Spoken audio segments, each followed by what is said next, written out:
Good afternoon, welcome, and thank you for joining the panel discussion today, which is the second in a two-part series on GovCon mergers and acquisitions. If you missed part one and wish to see it at some other point, please let us know and we can help you access it. I'm Jeff Salinger, Managing Director at Speedshift Advisors, a Washington, D.C.-based M&A advisory firm, and the moderator today as industry experts discuss the important considerations associated with growing your GovCon firm with acquisitions and how to execute an acquisition so that it meets your objectives. Let's get right to the introduction of the panelists. Cy Alba is a partner in PilieroMazza's Government Contracts Group.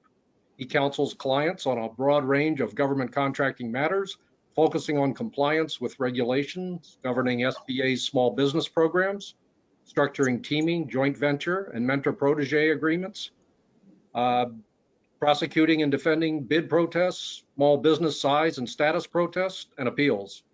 Working closely with the firm's Business and Transactions Group, Cy assists federal contractors in structuring mergers and acquisitions, corporate restructurings, and partner buyouts to ensure these transactions meet the client's objectives and are compliant with federal procurement laws and regulations. Good afternoon, Cy, and welcome. Thank you. Thank you. Wendy Jenkins is Vice President, Business Banking Senior Relationship Manager for Bank of America in Greater Maryland. Bank of America is one of the world's leading financial institutions and offers support to approximately 3 million small businesses, including 1/5 of the Washington Technologies Fast 50 small businesses in government contracting. Wendy brings over 23 years of experience working with her clients to understand their goals and advise them on specific solutions. She collaborates with key extended bank team members to effectively deliver financial solutions ranging from access to capital, cash management, and fraud prevention.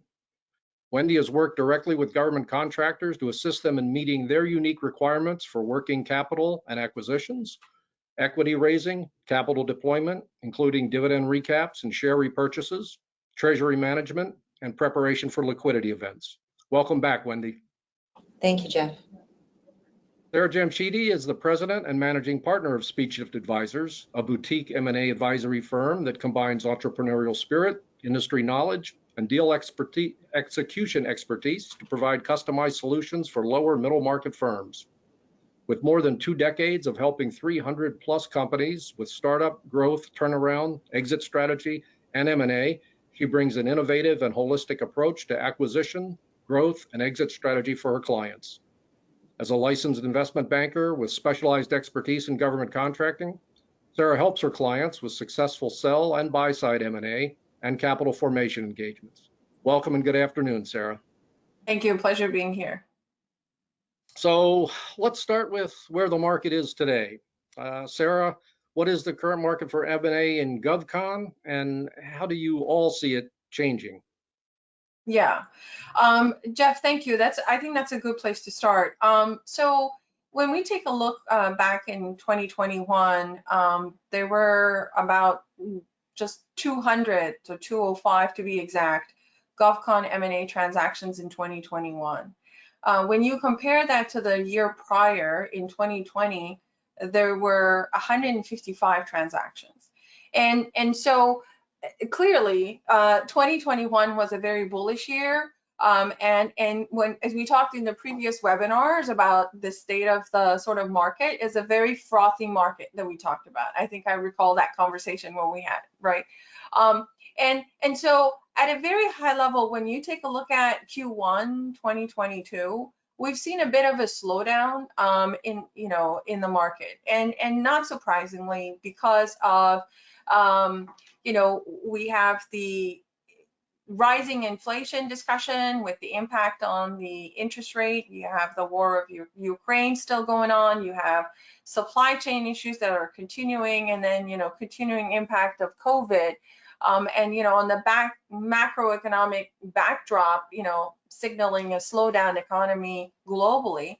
And so you have that sort of in a backdrop. But the good news is, I guess, is that the GovCon market, we're seeing a little bit of a slowdown, but that's a slowdown from a very active, fast-paced, frothy market, right? So the question is, I mean, I don't really have a crystal ball to be able to say exactly where it's going to end, but But I think there's a couple of things that are interesting to highlight. One is if you take a look at Q1 2022, 54% of the transactions were still PE backed.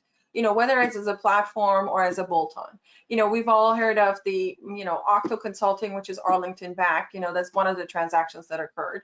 Acquiring V3 Group.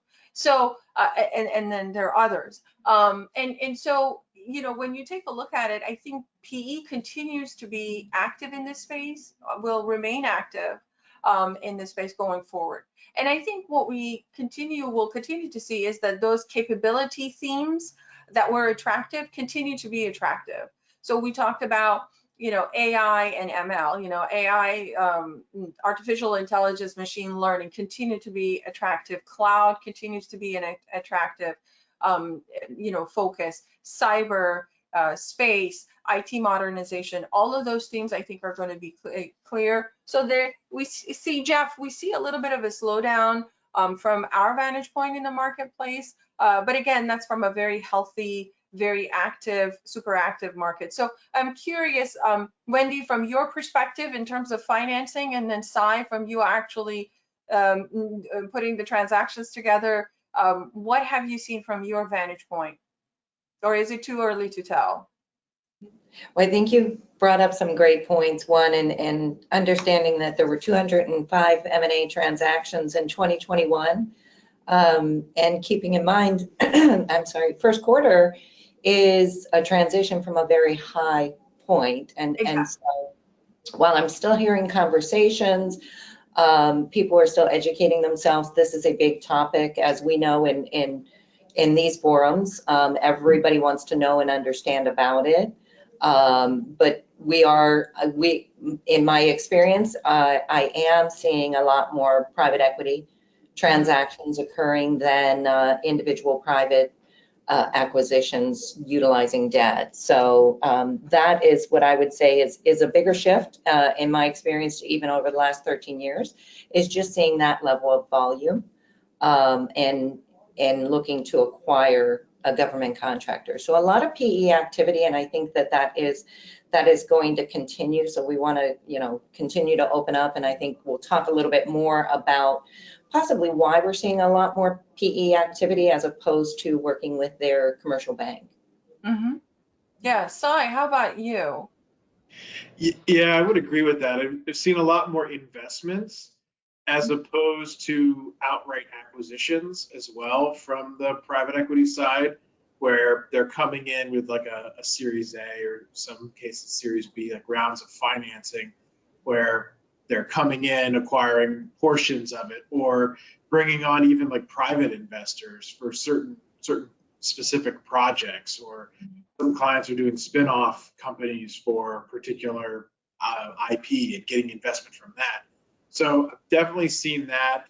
At the same time, there's a number of people that are looking to acquire other companies, in particular ones that might have just won certain contracts. So like 8A firms that are maybe a second life, or have a connection to someone who has a lot of capital, or a lot of the ability to get capital, looking to help finance an 8A acquiring another 8A firm, maybe just 1 stars 3.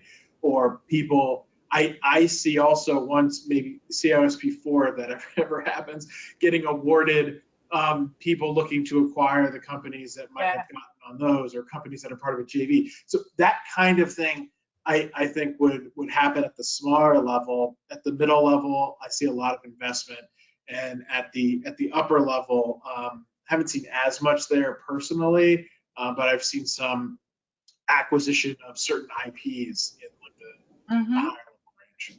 Yeah, and I think there's still a lot of dry powder out there, and so what we might see also, that the equity check size from PEs may increase, equity versus debt portion. And so I think there's, we're all seeing the same thing from different vantage points here. So sounds like everything's still pretty robust out there, which is good for Govcons that want to grow through acquisition. And so I'll ask the panel now, which Govcons can benefit by growing through acquisitions? Is this something that's just for the bigger companies? Does it apply to smaller ones too? And sort of what are the potential benefits across the board? Wendy, let's start with your perspective. Our last topic was a great lead into this, and it's important to know, I mean, which companies would benefit. I would say that's an open question. All companies benefit through the growth of acquisition, but really just being strategic in what you're looking to accomplish as a business. So the acquisition in itself is just, understanding and having a plan in place. So for our small businesses, understanding why the reason for the acquisition, what's the strategy behind it, because there is a lot of benefit for our small government contractors to open the door to different agencies. What is their plan? Are they looking to gain clearance, increase their scope of work? So where do I see most value? It would be in that sort of lower middle market space or smaller space, where there is a strategic plan on why the acquisition, why growth through acquisition, and looking for an asset with that purpose in mind. Yeah, I can piggyback on Wendy on what you said, in that I agree, regardless of size, Jeff. I think companies can benefit. It no longer needs to be only for the big boys, if you will. And I think definitely companies of all sizes can take advantage of it if done right. And that's why Wendy was talking about planning and coming up with the rationale for it. So where we have seen it very successful is where there's a clear strategy combining the organic growth with the inorganic growth, and being mindful of how to really maximize the synergies, right? I think that really can be a key to successful growth strategy combined. And as Wendy touched on, there's so many benefits why you may want to consider it. I mean, you can hedge against customer loss, you can add financial strength to your company, you can gain talent, capabilities, you can be more competitive in the marketplace. There's so many benefits if it's done right. So, Cy, what do you think? Yeah, and I see kind of opportunities too to hedge on either side. So if you're a government contractor already, and there might be some opportunity to find things in the commercial market, or maybe a company that has some government contracts, but maybe a decent amount of commercial sales, or vice versa, right? Which I think is where the private equity money is coming in, as I think some of it is a hedge against potential economic issues in the future, thinking that the government will pay its bills, right?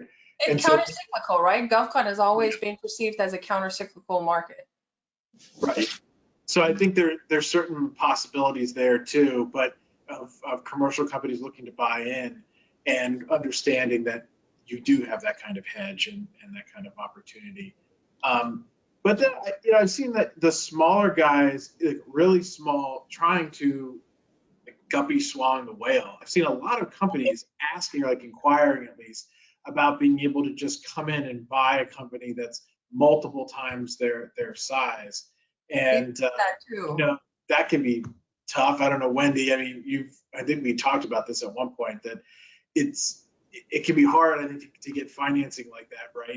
Even if the other company you're buying is great, can you run it? I mean, do the banks look at that kind of stuff? Yeah, more, we have had that conversation, and in many cases, in my experience, that becomes the biggest challenge, is trying to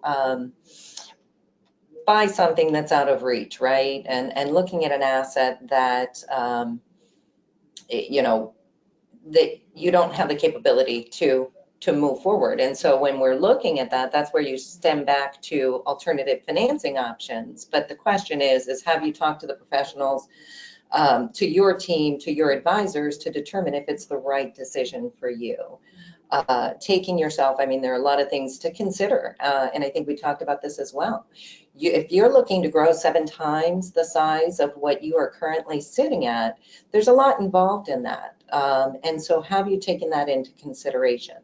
Have you taken into consideration the risk of your additional overhead and managing at that level? And are you prepared? So yes, that can tend to be a challenge. It's not something that is undoable. It's just, it can tend to be a challenge. You want to be prepared and plan accordingly with your team. Yeah, I've seen that same thing, Wendy, where we've had, for example, a company with 1 million in revenue, Cy, to your point, come and say, we want to go buy something like 7 to 10 times our size, right? And so that's kind of, you know, have we thought, Wendy, to your point, have we thought of all the implications of it, right? Financing is one component of it, but running a company that all of a sudden, you know, post-transaction is a multiple size bigger than yours. And what that really means, I think is something to consider. Let's go a little deeper there, maybe. I mean, because what we're really talking about here, I think, is, you know, some of the planning that goes into an acquisition. Some of before you're talking M&A, you know, what should you be looking for in a prospective target? You know, Cy, what are some of the preliminary items to consider? Yeah, so I think we've kind of touched on some things like the synergies of your company. Is it a new customer base that you're going after? Like, what are your real plans? And I think a big part of like what are your real plans could be like where do you sit? Are you a middle market company that you're running out of small business? You've been a federal contractor, let's say, for a while. You have some small business contracts left, but you really realize you've got to play in the full open market. You're just going to go big or go home, and you're going to do a big acquisition. I think they're looking at and understanding yourself and the target. So do you have legacy small business work? Because if you do a stock deal, an equity deal, and you buy the entire company and you do a merger, you're going to have to recertify on all that stuff that you have. Now, under the new rules that, or I guess somewhat new, new interpretation or consolidating interpretations on recertification, the Office of Hearings and Appeals said, if you do an acquisition and you recertify as large and you have some sort of IDIQ, or you acquire an IDIQ and you recertify as large, you can continue bidding on that work. The agency just can't take credit unless the CO requests a recertification for the follow-on, like the orders or the option years. So that's something to keep in mind, think about. And if you buy an entire company, you recertify on all your stuff and theirs. So you have to know that. You have to remember that and think about that. Whereas if you buy just some assets from another business, you recertify just on what you acquired, not your own stuff. Because it's after the novation is approved that you have to do that recertification. There's no novation generally if you just acquire another company. If you do a merger, you might have to do a novation there too. Whether it's forward, reverse, or triangular. Right. Any of those things, you're probably going to have to do some sort of recertification. You might get away with a change of name, which might get around recertification. That sort of, it's the jury's still out on some of that stuff, but there are things you can do to structure it. But if you just go in blindly and you say, I'm just going to buy this, I'm going to do this equity deal, I want the whole company, or I'm going to buy all the assets because I don't have some liabilities, you can get in a trap. And I guess to touch on that, we've had situations where you buy all the assets of a company, and the government can sometimes try to track those assets back if they thought there was some ongoing FCA investigation, which is False Claims Act, or something similar to that. They could say, well, we were investigating, you sold all the assets, we now are going to continue and talk to the buyer. So you want to think about these things and really do as much diligence as you can into that, and understanding what are the risks here, what are some potential liabilities that I could be getting into, what are the recertifications implications on myself and on others. Is there some big recompete? Are you sitting there with a proposal that's pending? Because under the new recertification rule there too, if you have a proposal pending and there's been some acquisition within 180 days of whenever you submitted that, and you recertify as large, you can't get that award. So maybe there's something to say, let's hold off on any sort of M&A activity until we are outside of that window or after award, and then maybe we'll buy some stuff at that point. Or if you want to avoid it altogether, you just buy certain assets and you don't buy the entirety of the company or all or substantially all the assets of the company. But you need to look at each individual scenario and plot all that out before you just jump in. Otherwise, you could find yourself in a situation where you can't use any of this stuff that you just bought. And especially inexperienced federal contracting companies or certain private equity funds that might just be getting in for the first time or creating a new fund. I've had a lot of that where there's sort of break-off groups that have started their own private equity fund or sort of family funds that are moving in their own directions now, and understanding that this could be a good hedge or a good market to be in, but not understanding much or anything about federal contracting, and thinking that this is just another transaction and saying, well, look, I was with this huge fund over here in New York or wherever, and I've done a bunch of M&A deals. I know how to do this. I got this handled.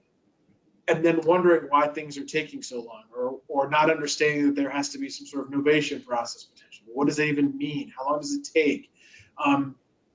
If I'm going to invest in a company that's a small business and they might be 8A eligible, how does that have to get structured?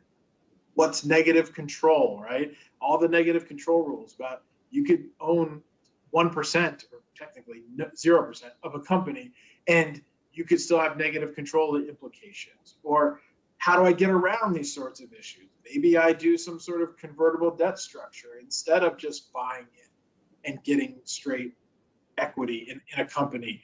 Maybe I do some convertible debt, but at the same time, with the debt instrument, you also can't have certain controls. So you have to know all of this well in advance of getting in and buying the target. Because it's really troublesome if we get a call from someone and the LOI has been done and they're already all halfway down the block with this transaction. And then they say, oh, by the way, we just got awarded this contract. We now realize there could be some issue with that. What do we do? And if the LOI was detailed enough, that might have been the trigger point for affiliation, even if the deal doesn't close. And if you had the LOI and you submitted the proposal after that, you might not have been eligible. So then there's all these other questions about False Claim Act issues potentially and things of that nature that you didn't even look at.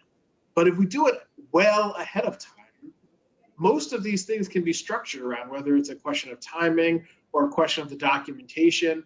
But if you don't know what you don't know and you just jump in, some of the structuring could eviscerate the value you thought was going to be part of the transaction.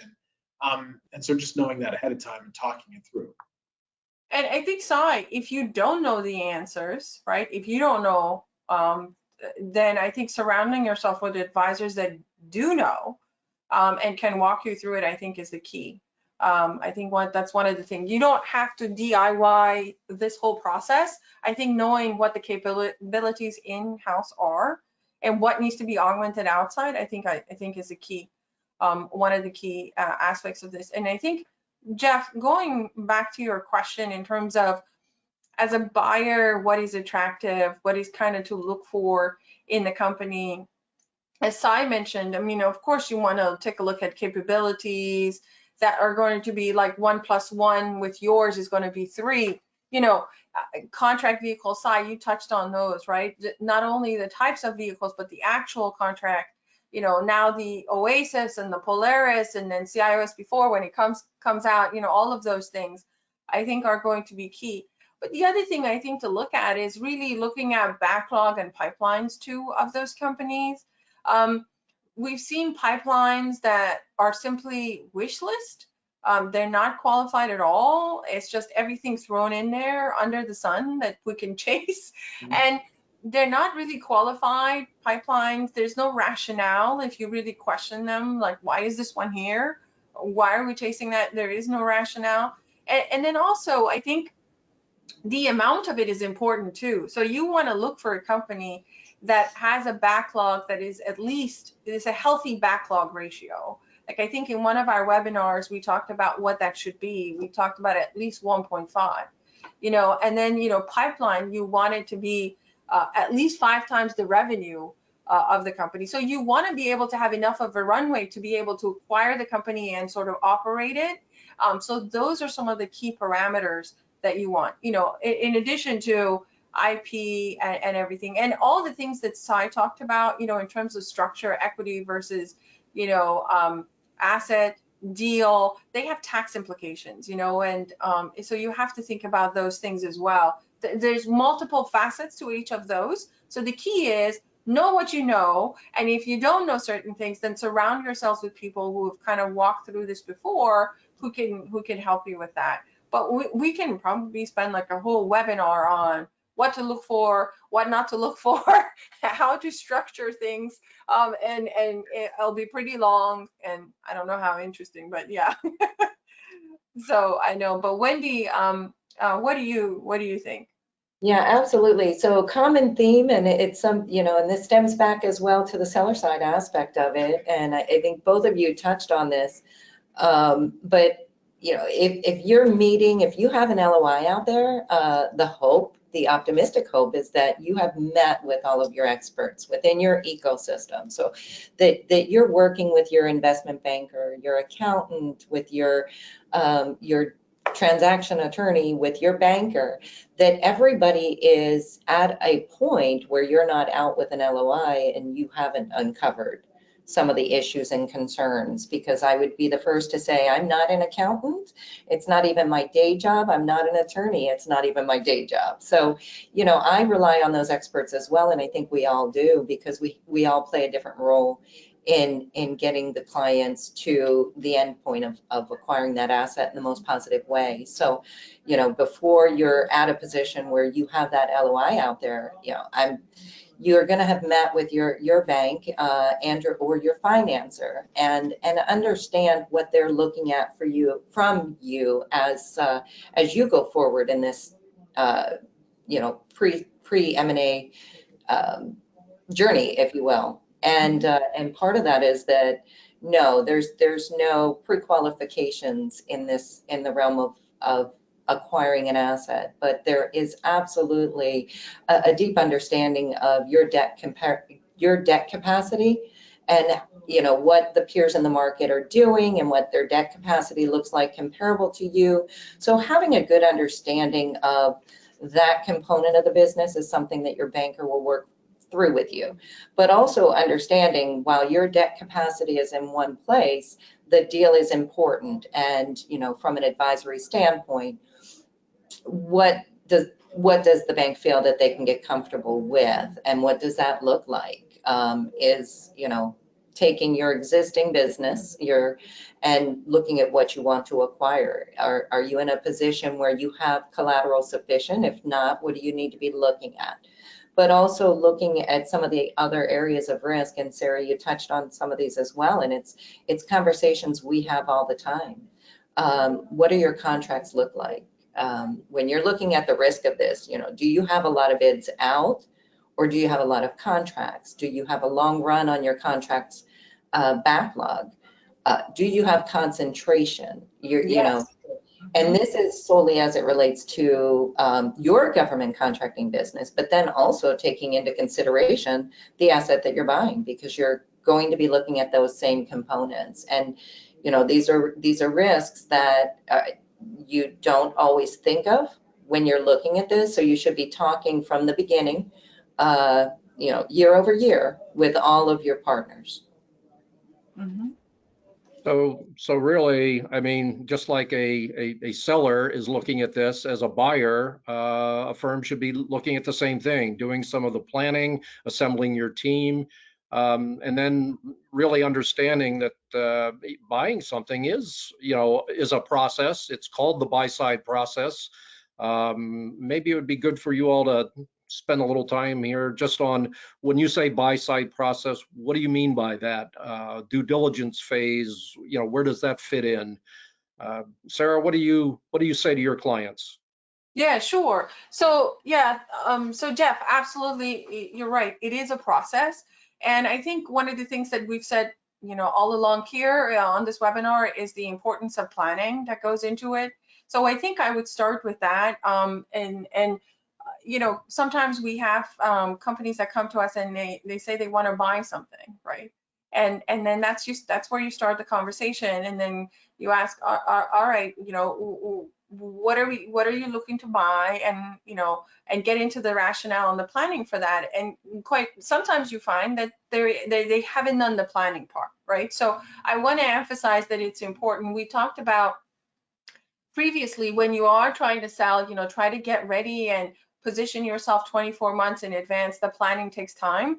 Planning for buying takes time as well. So you do need to plan well ahead of time, clarify your strategy, have a strategic plan, and figure out how an acquisition would fit into that. We talked about organic growth and inorganic growth.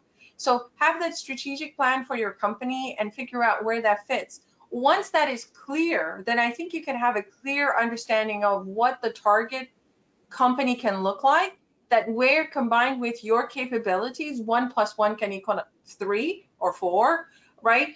So then you can be kind of very clear going into market, knowing exactly what you want to buy.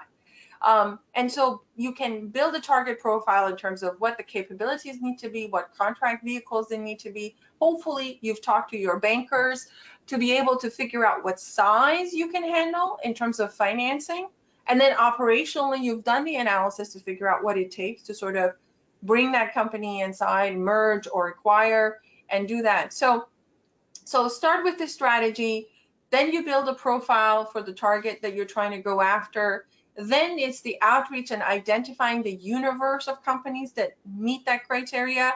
And again, you don't have to do this yourself. This is what we do for our clients, right? We can cast a wide net in identifying the potential targets. But if you have the capability, want to do that yourself, that's fine too. But that's quite often what we do for our companies. So you cast a wide net, that find the companies that meet that criteria. Then you go through the down selection process, right? Narrowing from the top of the funnel to a number of companies that now meet the criteria. And then you reach out to them and you begin the evaluation of those targets to see a quick pass, do they meet the criteria or not, whether you should continue the discussion with them or not, and whether they're even interested in actually selling, right?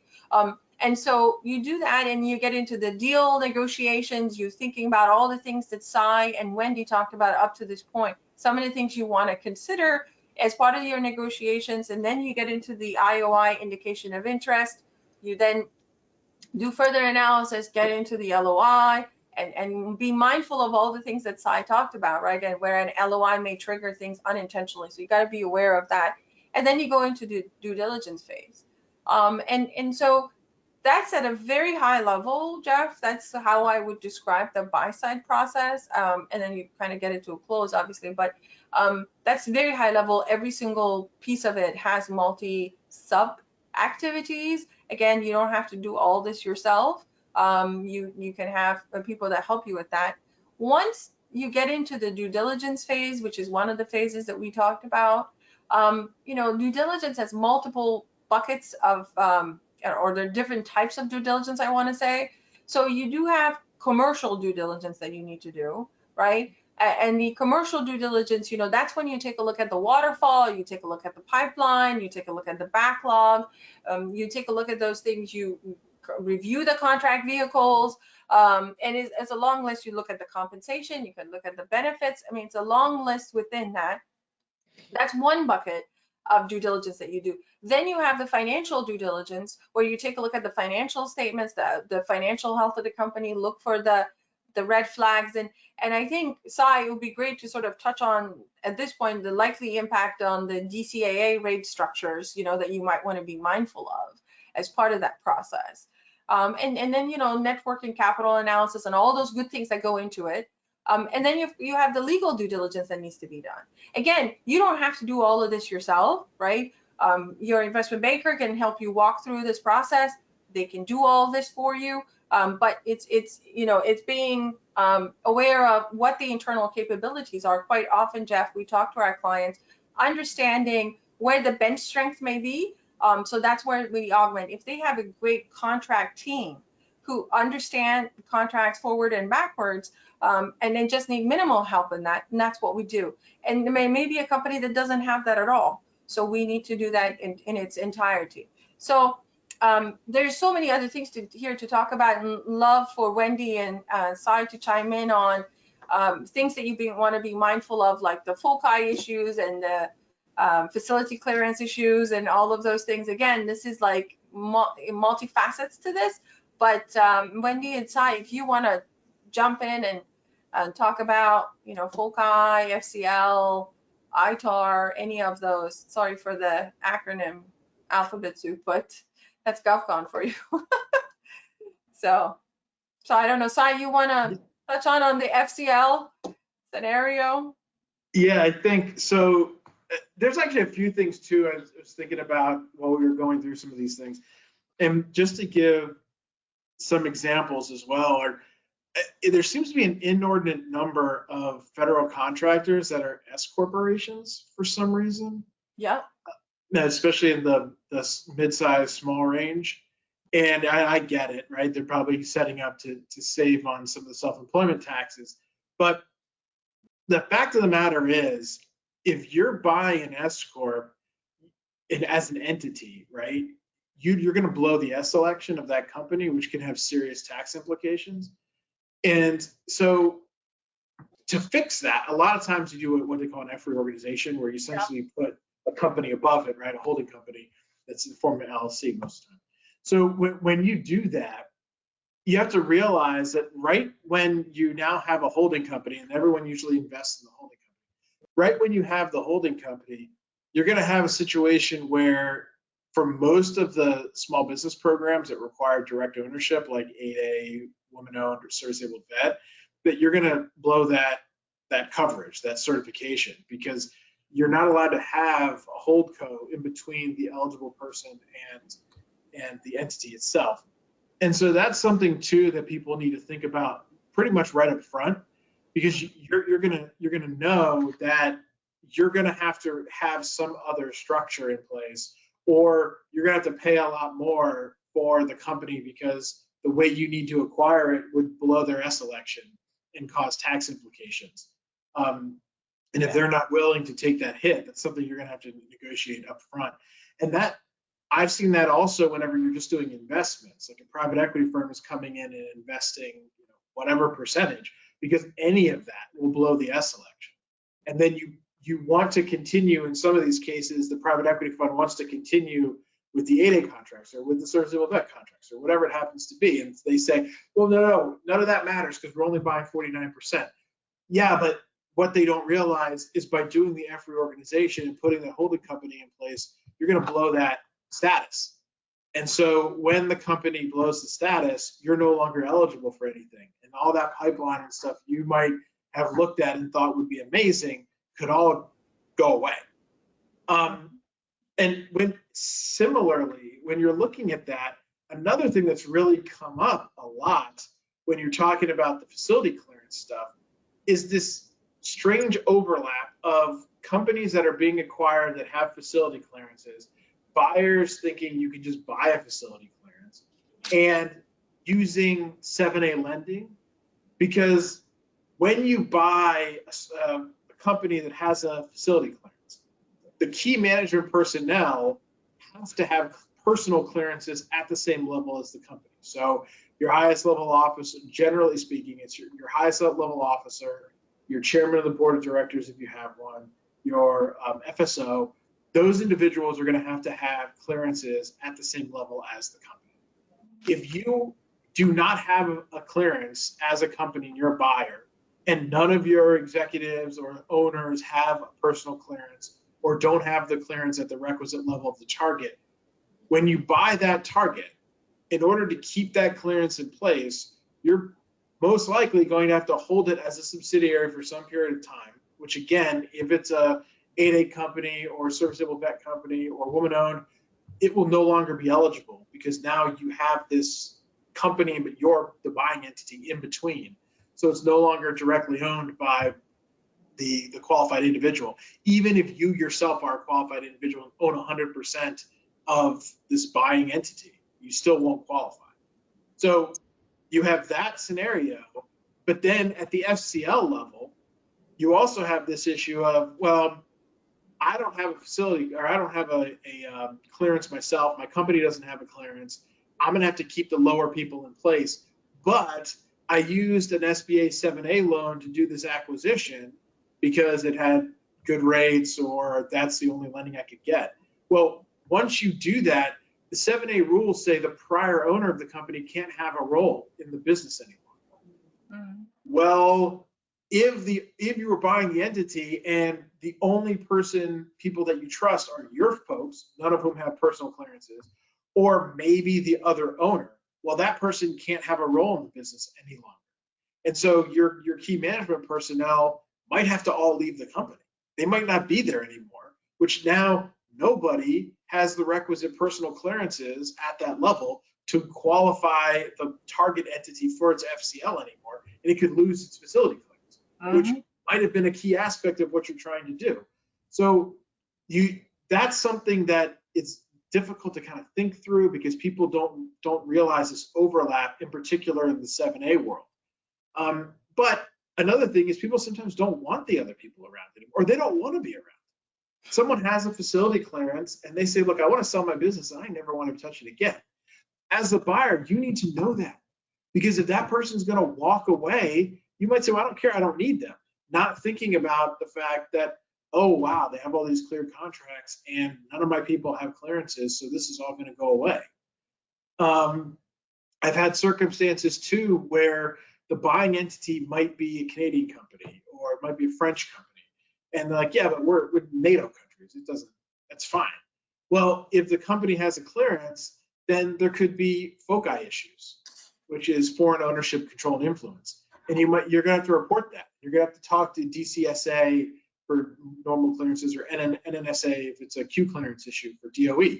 You're going to have to notify them of that and fill out the FOCI forms in the requisite, either it's NIS if you're in DCSA or it's in the system for NNSA. You're going to have to fill in this information and do the reporting on that. And there could be a lot of questions. And you might not be eligible for that because you're going to have to put a blocker in place so that your management, as say a foreign-owned buyer, the management can't have any control because it's all foreign persons. If there's things that are import-export controlled under ITAR, under EAR, no foreign national can have access to that information in most cases. And so what that means is that if you have foreign nationals that are coming in, or let's say you're a buyer and you've outsourced a lot of your development to India, I had this come up recently, and you were going to buy this entity that has this great software that has amazing cryptography power, and you're going to buy this, it's going to be a huge boon for you. And your idea was to buy this entity, take this IP and this software, send it to the development team in India, and they're going to do all the development work, and it's going to be amazing. Well, if it's controlled information, you can't send any of that anywhere. Exactly. And if that's a key aspect, then you might not have any of the benefit of your bargain. And these are all things that ideally you would have thought about even before you get to the diligence phase, all kind of pre-diligence. Mm-hmm. I've got an audience question here, just asking about the considerations and are they different for if you want to sign an NDA for an initial exploratory discussion versus, signing, for an LOI or perhaps an IOI. So I don't know which of you would like to take that. I mean, I could talk about it from the one perspective. You probably want an NDA. If you're a buyer, you don't care. You might not want an NDA. It's easier to just show me everything, and I promise I won't keep any of it secret.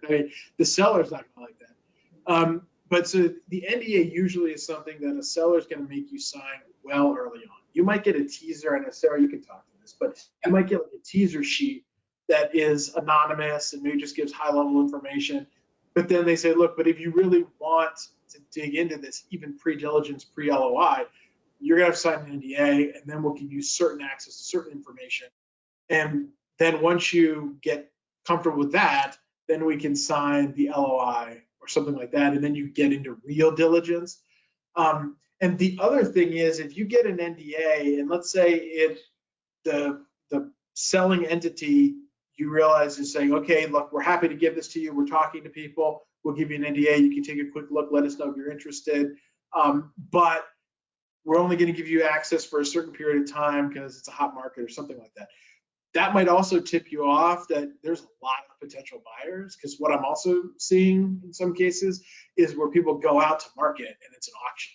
right? Mhm. And there might be tons of people that are looking at this information, and you might be ready to go as a buyer, but you might be getting the stiff arm. Like, what's going on? Well, they're probably waiting for other offers, right? And Yeah. then you can bid them off each other and do all that kind of things, and hate the game, right? It's just Yeah. it's just the way it is. Yeah, so Sai, I think you touched on it. When we, for example, run a sell side process, you talked about it. I mean, it could be an auction or it could be more targeted, meaning there's still a big universe of buyers, but it's not everybody, right? So typically we try to do on a sell side, we do more targeted. So it's not an auction style necessarily, unless the sellers want it, but it's still a big, broad universe of strategic and financial buyers that we would target.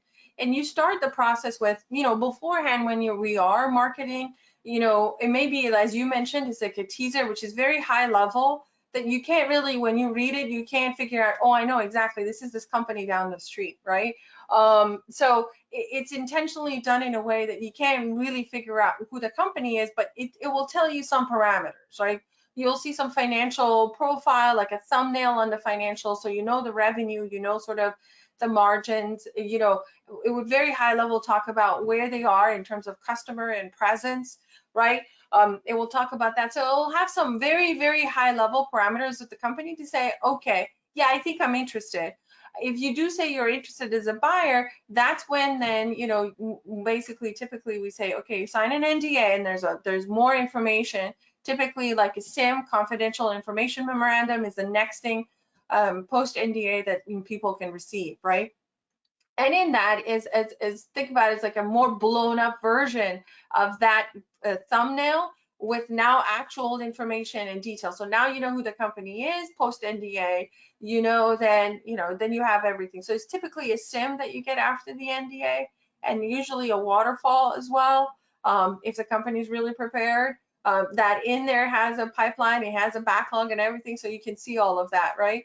And then so you get to see a lot more information as you move through the process of the IOI and the LOI. And yes, typically there is a little bit of a dance balancing everybody, right, Cy, as you talked about. So sometimes you see, bankers run a process. Sometimes we do run a process. We give everybody a deadline and saying, here's the information, ask any question, what have you. We expect the IOIs on such and such date, and we even give guidelines that this is what we would like to see in your IOI, right? We want to see a purchase price, we want to see the multiple, we want to see what you want to do with the key management, the long list of things, right? So those kinds of things. And talk about your source of financing and how you plan on financing this transaction. And so then you move the people through the LOI and what have you. Yeah, one other quick thing too, when it comes to recertification, I don't know if this was asking about that too. An NDA is, I've never heard of an NDA triggering an issue because there's not enough detail in there. You have to have an agreement in principle with all the key terms in order to really trigger the present effect rule, which triggers affiliation between a buyer and a seller when you're talking about the small business rules. Whereas an LOI, oftentimes sort of a standard LOI arguably does trigger that because it has definitive aspects to it. It's like, this is going to be the purchase price. This is how it's going to be paid. Even if it says it's non-binding, subject to further diligence, the Office of Hearings and Appeals and SBA has basically said, well, you had a lot of detail in here and it looks like it's specific enough that we're going to treat it as an agreement in principle, assume you were affiliated as of that date. And so anything that you bid after that date, you'd look at the amalgamated entity of buyer and seller to determine whether it's small, which is why it can be frustrating sometimes when we get a deal where the LOI has already been done and we're looking at it now, we're saying, oh man, this is. So what about IOI, indication of interest, with that issue? I think it really depends on the substance of it. I think that's what the way that OHA would look at it is probably, well, what's in there? Is there enough information that shows that that the parties came to some sort of agreement? It was not something that was likely to change substantially, which is kind of ridiculous. I know for everybody here, you probably are saying, well, if it's subject to due diligence, when I look at things, it could all change, right? Things can change dramatically. So how is anything covered? But I think that piece of it is a little bit lost on OHA or under the SBA rules. It's if it sort of looks on its face that you have this agreement, it's pretty solid. So the more you put in there saying, hey, we're going to have to do all of this diligence on here. And as a seller, you don't want any of that, right? You want to know this is what the purchase price is going to be. Unless there's something catastrophic, it's going to be this. This is how I'm going to pay you. This is how it's going to work. Any deductions are just going to be for these 3 things. That's it. That's what a seller wants. A buyer, you want to have it more open-ended, right? Give you more flexibility, even though it's not binding. And what OHA wants is the same thing. They want a lot of flexibility. Obviously, can't be binding, but they rarely are. And having as little information as you can get away with. Purchase price is one of the things OHA does like to look at and point to, but let's be reasonable. I mean, any of these documents is going to have some sort of purchase price in it. But if you say things like, well, it might be an earn out, it might be over this period, we're not sure, it depends on the backlog, we'll have to look more due diligence. The more you actually write that down, the better the argument is going to be to the Office of Hearings and Appeals about affiliation. And that might also go into weighting. Like if you're a buyer and you realize this is going to happen, maybe you identify a target, but you say, look, we know you're going after certain things. We know that you have this on the pipeline that could be important to us. We're going to hold off till that's done. And you can have some sort of exclusivity period if they'll give it to you so that they're not going to shop themselves around. That kind of thing, I think, would be fine. Yeah. And LOIs typically have that. Yeah. So there's a lot to do the M&A successfully. Obviously, timing, planning, preparation. Looking back on some of the transactions on a post-closing basis, ones that have been successful, what are some of the lessons that you all have learned or experiences or any final pieces of advice? Wendy, what say you? Lessons learned would absolutely be the smoothest transactions, at least from a finance standpoint, go when you've engaged early on and you're prepared to go to market where everybody knows what they're looking to accomplish and very strategic. That's, I know it sounds a little cliche, but it is absolutely, lesson learned, and is when the client is prepared and has been engaged with the banker and truly is just ready to go to market and buy the asset. Without a doubt, the easiest transaction. Other lessons learned is don't bite off more than you can chew. When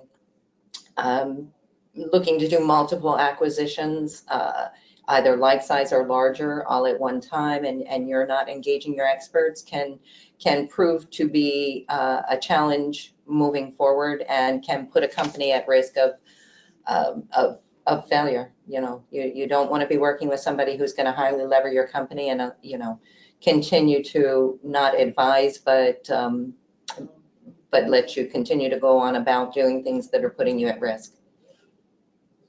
Excellent. Sarah, Cy? Ty, you want to go? Yeah, I'd say the biggest thing I've seen is making sure that you're doing somehow, whether it's through yourself, the people inside your company, or outside advisors, your own diligence and not relying on third parties, including like people like the bank and things like that. I had a transaction a few years ago where we were brought in after it had closed, and they relied upon the due diligence of the financial institution to do all of the financial piece of it, right? Because they're like, well, they're not going to lend me money if they're not sure that this is in the clear. And the diligence package that the seller gave was written in a way that kind of could obfuscate some of the facts. Then they realized something wasn't right because it said like gross profits everywhere instead of like net. What does that mean? So the buyer gave it over to their CPA and basically said, I'm closing tomorrow. Can you just double check this? The CPA gave like a laundry list of questions and said, I got a lot of questions on this. Are you sure you want to do this? And before the guy could get into the answers, they closed the deal. The company was losing a couple $100,000, 150, something like that a month. And the transaction size wasn't that huge. It was like $8 million, and through a 7A loan. So you got in a situation where the company had to pay a bunch of the loan back for an asset they bought that was completely underwater, and there was really no way out. And at the end of the day, we had to try to get them terminated for convenience to stop the bleeding. And then there were questions about, well, could they go after the sellers? But in that case, they didn't really lie. They just didn't put everything down. And you didn't do your own due diligence there. And it's just understanding that if there's other parties, like an insurance company doing diligence for something, they're looking for a very particular reason. If the bank's doing it, they're looking for a very particular reason. You need to do it for your reasons and your business reasons to make sure everything's being done correctly. So if you have the CPA working for you, you have the lawyer working for you, you have the broker working for you, like those people are working for you and looking out for the particular slice of this transaction that they've been hired to do. And you really don't want to end up, in this case, I'm thinking of the company went bankrupt and the person had to file personal bankruptcy because of the personal guarantees on the loans. So there's could be pretty serious consequences. And I don't know why. I think it was on an $8 million deal. I don't think this individual, understanding is, I'm not sure they had counsel or an accounting firm. And it's not. And clearly no investment banker, I have to say. Right. So, yeah, I mean, I know, Jeff, we're running out of time, but the only thing I would add, I mean, I think we touched on a lot of this already throughout our conversation, the importance of planning and everything else. The only thing I would say is don't forget about post, acquisition integration as part of the process. Some of that thinking needs to happen during the due diligence process. In fact, you should be asking for questions during the due diligence process that helps you with the integration, like the first 100 days or what have you. And that basically talks about how do you want to run contracts, the employees, the processes, and everything, and innovations and everything else that goes into it. So I would say don't forget about the sort of post-transaction process as well, and give that some time to think about it and plan for it in advance. I think that's another area I would just touch on. Everything else we've highlighted.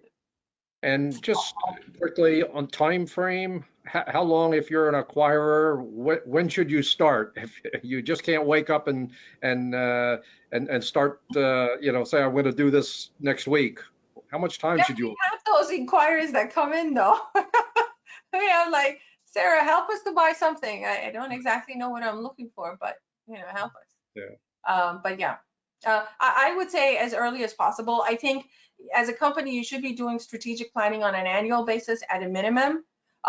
Sit down, and I know Wendy is shaking her head as well, like in agreement, in that when you do the strategic plan, then you run that by your advisors. And if that plan calls for an acquisition, then you're planning for that, well in advance. Well in advance.